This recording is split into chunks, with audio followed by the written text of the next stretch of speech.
네, 오늘 추도식에는 여야 지도부도 일제히 참석합니다. 국민의힘은 국민 통합 메시지를 내는 계기로 더불어민주당은 지지층을 결집하는 기회로 삼으려는 것으로 보입니다.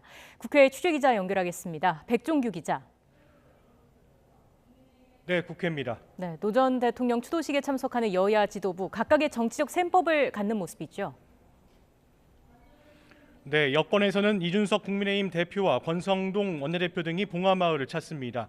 국민의힘은 5.18 민주화운동 기념식에 당 소속 의원들이 총출동한 데 이어 이번 추도식에도 당 핵심 인사들이 참석해 국민 통합 메시지를 내는데 주력할 것으로 보입니다. 지방선거를 앞두고 중도층 표심을 잡기 위한 외연 확장 행보로 해석됩니다. 더불어민주당도 윤호중, 박지현 공동비상대책위원장을 비롯해 박홍근 원내대표, 이재명 총괄선거대책위원장 등 지도부와 당 소속 의원들이 대거 봉하마을에 집결합니다. 문재인 전 대통령도 5년 만에 추도식에 참석할 계획인데요. 민주당은 문 전 대통령이 특별한 정치적 메시지를 내지 않더라도 문 전 대통령과 지도부 등이 총출동해 고인을 기리는 모습을 보이는 것만으로도 지방선거를 앞두고 지지층을 결집하는 계기가 될 수 있을 것으로 기대하고 있습니다. 네, 지방선거 선거전은 어떻게 진행되고 있습니까? 네, 먼저 국민의힘은 지지층의 투표율을 끌어올리기 위해 소속 의원 전원이 사전 투표에 나서기로 했습니다.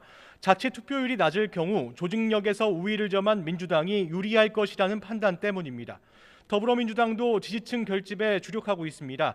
이재명 민주당 총괄선대위원장은 최근 인천 계양을에서 국민의힘 윤형선 후보와 오차 범인의 접전 중이라는 여론조사 결과를 두고 조사 결과를 존중한다고 말했습니다. 승리를 예상했던 계양을 선거에서 접전 양상이 벌어진 데 대한 부담과 함께 지지층의 결집을 염두에 둔 메시지로 풀이됩니다. 주요 격전지 후보들도 바삐 움직이고 있습니다. 오세훈 국민의힘 서울시장 후보는 서울 지역을 P자형으로 돌며 유세를 하고 송영길 더불어민주당 서울시장 후보도 대학과 시장, 지하철역을 순회하며 민심을 공략할 예정입니다.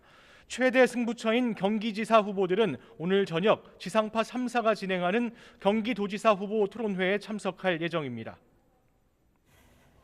네, 그리고 한덕수 총리 취임 이후에 정호영 보건복지부 장관 후보자의 거취가 관심입니다. 지금 상황 어떻습니까?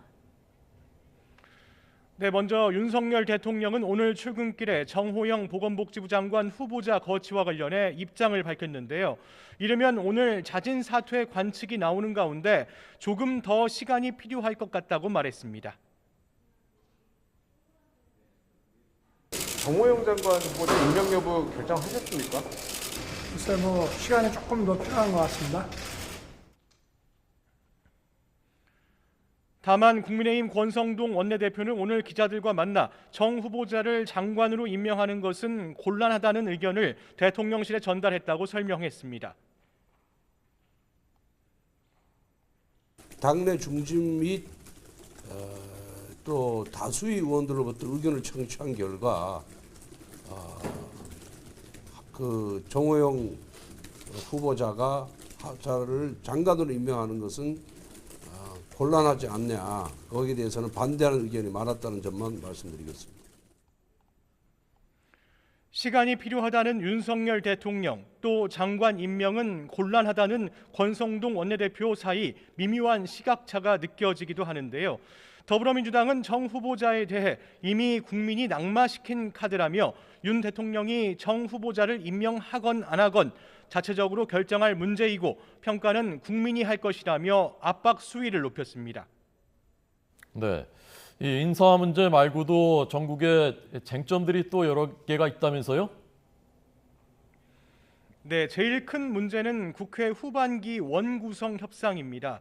일단 내일 국회의장을 선출하는데요. 국민의힘은 더불어민주당이 후반기 법사위원장을 국민의힘에 주기 쉽지 않다고 밝힌 것에 대해 여야 합의 사항을 정면으로 위반한 것이라고 비판하고 있습니다. 민주당이 국회의장과 법사위원장을 독식한다는 건 결국 협치를 거부하겠다는 의사표시이고 또다시 입법 폭주를 자행하겠다는 선전포고라는 겁니다. 이에 대해 민주당 박홍근 원내대표는 앞으로 2년에 대한 원구성 협상 법적 주체는 지금의 원내대표라며 원점 재논의하겠다고 강조했습니다. 결국 민주당이 원구성 협상의 핵심인 법제사법위원장을 국민의힘에 순순히 넘겨주지 않겠다는 뜻을 재차 강조한 셈입니다. 이와 함께 오는 25일 공청회를 앞둔 차별금지법을 놓고도 여야가 갈등을 벌일 가능성이 큰데 이런 난제들이 선거 결과에 따라 협상 동력에 영향을 줄 수도 있을 것으로 보입니다. 지금까지 국회에서 YTN 백종규입니다.